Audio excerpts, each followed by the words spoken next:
Okay, good morning mga idol, good morning. Magluluto po tayo ng puso ng saging at lalagyan natin ng malunggay, dahon ng malunggay mga idol. Yan. Pasensya na po kasi medyo madilim.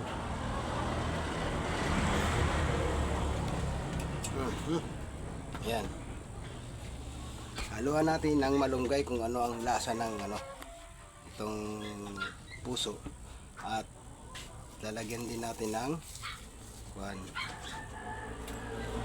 harina lang mga idol ay ilalagay natin para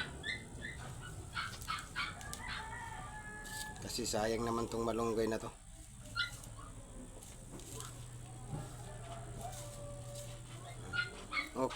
Tapos so imay-imay lang natin ng konti mga idol para i-mix natin. Kuha na ito na kuha, tanggalin itong kuhan itong hindi na ito mag-aahog. Ano pagkuhan kayo, di pa rin aahog, magbabanggaw rora. Ngayon, meron yan na ito.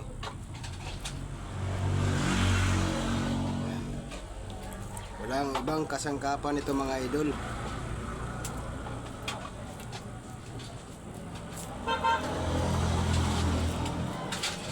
Try natin kung ano ang lasa ng linagyan ng malunggay itong itong puso ng saging.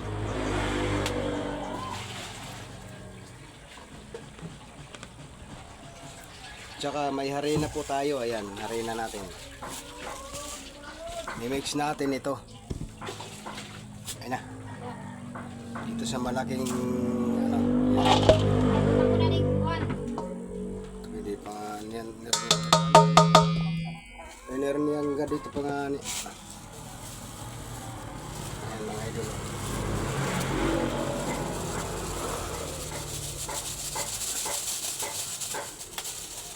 Niyan kay kay kutsara lagi. Tsaka yung asin magic syrup doon. Yan, ganyan lang mga idol. Mix natin kung ano talaga ang nito. Kung ano ang lasa, napakarami nito mga idol.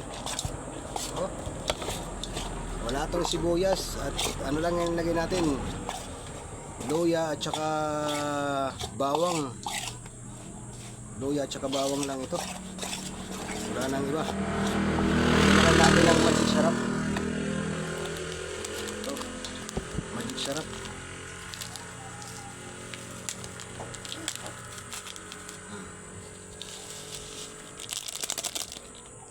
Sugba.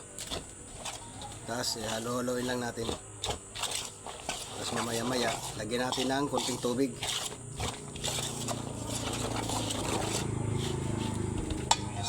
Tapos, asin.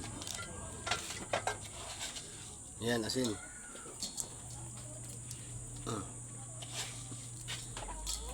Tama na, baka magmaalat mga idol.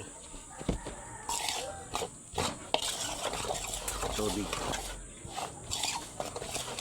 Para na tayo nagmamasa ng semento.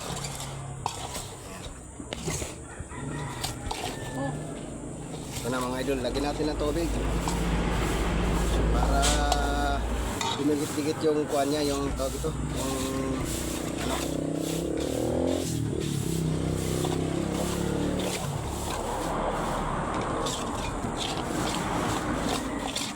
para magkapot-kapot yung niya. Ito yung harina na nilagay natin.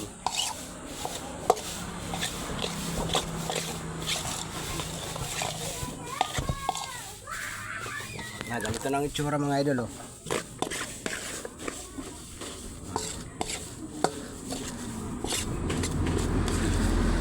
Diba? Hindi pa nga naluluto. Ang palagay ko masarap na mga idol. Sige, muna. Hindi pa nga naluluto yan mga idol. Parang sa tingin ko masarap na. Wala tong halong iba, nilalagyan po ng itlog. Ito wala. Harina lang talaga.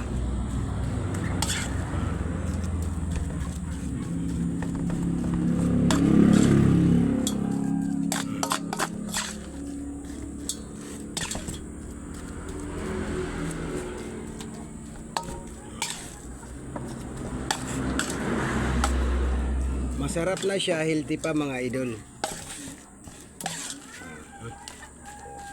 Ganun lang ang proseso sa paggawa ng gulay na hindi natin binibili. Kinukuha lang natin sa mga natin sa umah. Ito ay puso ng pakol mga idol.